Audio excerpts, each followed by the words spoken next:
Do what you love and you'll never work a day in your life. That's the dream, right? While this seemingly rings true for most entrepreneurs, it seems more like do what you love and work 24/7, 365. Building a business takes a lot of time and hard work. I'm not here to argue that. I've put in my fair share of 14 plus hour work days during my business journey, and most of those were on a Saturday and Sunday. I know. Guilty. It's hard work, but this shouldn't be the norm. You shouldn't have to sacrifice your life for your business, which is exactly what you're doing if you stick to that kind of work schedule. So how do we change this and go about reclaiming some of that time while still building a successful business? I'm about to tell you. Let's dive in.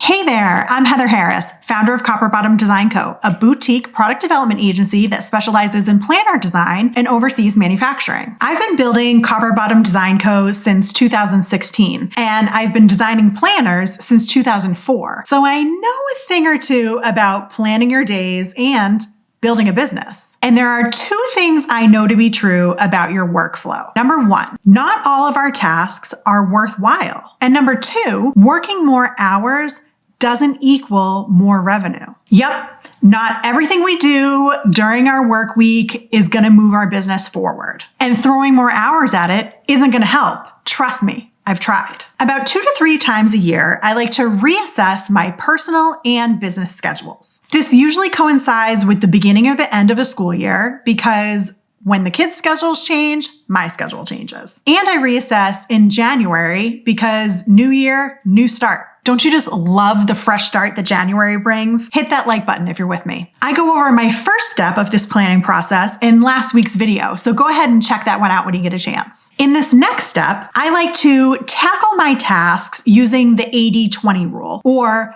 Pareto's principle. Simply stated, the 80-20 rule says that 80% of our growth is based on only 20% of our activities. The ratio might be closer to 75-25, 85-15, but the point is it's disproportionate. Not all of the things we do are going to push our business forward. Some things are truly more impactful than others. By focusing on the 20%, we gain more control over our work schedules and can live a happier, healthier life. I mean, that's why we ventured into entrepreneurship in the first place, isn't it? So how do you pinpoint your 20%? You make a list. Over the course of 1 week, I want you to write down all of the tasks you complete and compile them into one big master list. And here's a tip. Set a reminder on your phone for every few hours to alert you and say, is the task you're working on right now making you more revenue in your business or affecting your bottom line? Something like that. And this is especially helpful if you get sidetracked by Instagram or get stuck in the weeds of email all day long. This alert on your phone will help bring you back to the task at hand and notice whether or not this is worthwhile.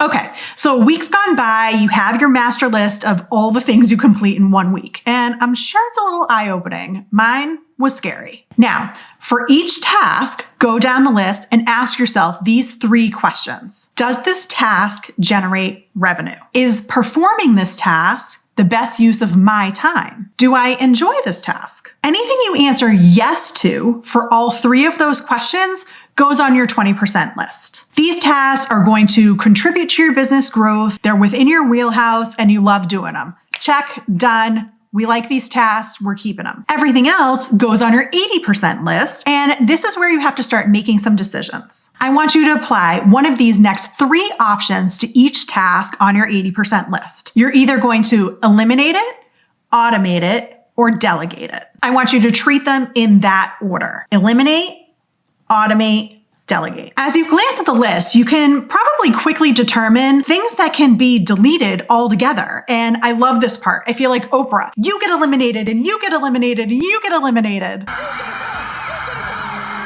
There's no point in setting up systems and automations or paying somebody else to do tasks that aren't going to contribute to your bottom line. For example, if you're not seeing any traffic or results from your Facebook posts, then eliminate it. You don't need to be on every social media platform out there. Do what's best for you and your business. And if you're not getting traction on Facebook, cut it out altogether. Next is automation. If the task can't be eliminated, Check and see if you can automate it. A perfect example of this is posting on Instagram. If it's sucking up your time, automate it. Get a service like Planoly or Later and set those things to automatically post. I mean, of course, there's some work up front or you have to revisit it every so often, but the process is now automated that it doesn't have to be part of your daily tasks. Take email, for example. If your inbox is flooded with questions from your community or your clients, whatever it may be, maybe consider setting up an autoresponder that has answers to the most frequently asked questions that you get in your inbox. Or better yet, put those FAQs on the contact page on your website and get those emails out of your inbox forever. Some of the tasks on the master list are essential to running your business, but you don't have to do them. Take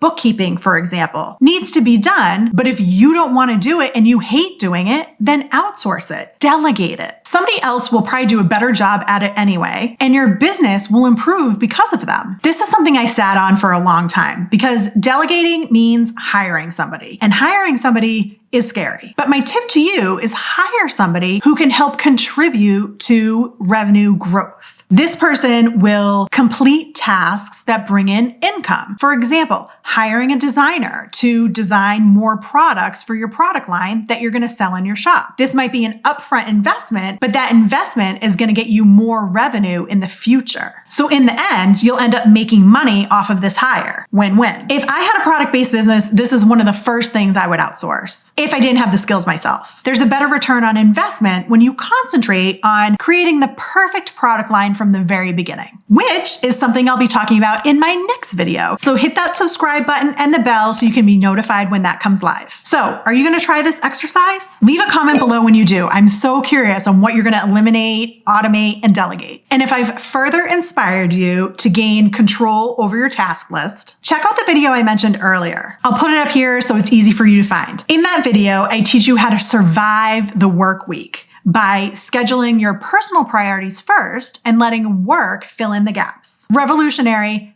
I know. By clearing the clutter of the busy work and honoring your personal commitments, I promise you'll find yourself rich in health, time, and revenue.